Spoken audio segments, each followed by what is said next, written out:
Hey guys, it's Matt from A Father's Walk Single Father Ministry. Got a scripture I want to read to you here real quick. I'm going to tie it in. I got a very serious topic here, so let's get into the Word first and foremost. This is Jesus talking, Matthew chapter 7, verses 1 through 2.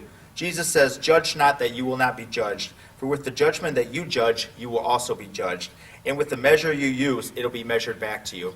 Now listen, I came across a topic the other day, what to do when you think that possibly one of your children or multiple children is being abused either in the other home or outside of your general care as well. And the way that I came across this was I've had two different dads within about the last week or two single fathers that think that their children are being abused in the other home as well. So I want to touch on that a little bit. Here's a couple statistics real quick based on this topic. It says every year more than 3 million reports of child abuse are reported here in America.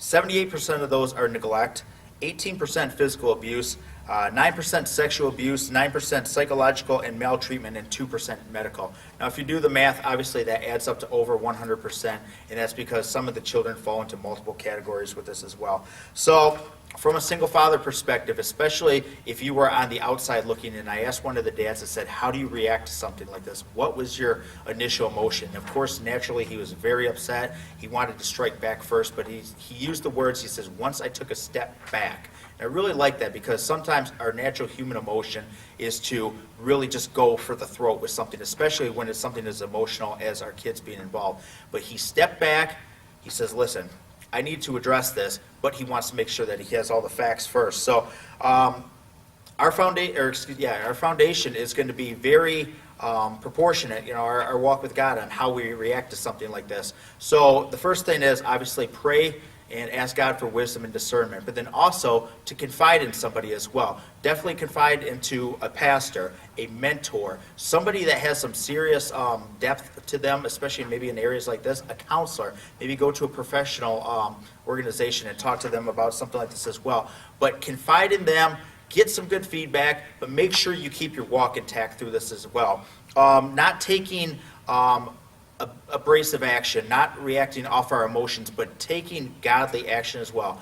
Make sure you have all the facts. If you do decide to pursue something like this, that's fine. We do have that opportunity. I'm going to touch on that in a second. Go into Romans chapter 12. See what Paul writes in Romans 12, verses 9 through 21. He talks on things about not reacting and counteracting evil with evil, but overcoming evil with good. So Romans 12, verses 9 through 21. But if you are going to take action, you do have that opportunity as a Christian to use the laws of the land. Romans chapter 13 touches on that topics such as that. And also 1 Peter chapter 2, verses 13 through 17. So whatever you do, whatever course you decide to take, don't go off based off of your emotions, but at the same time, pray, ask God for wisdom and discernment, seek godly counsel, get into the Word, and then if applicable, seek out the laws of the land. And whatever you do, make sure that you're doing it for God's grace and for His glory as well. God bless you guys.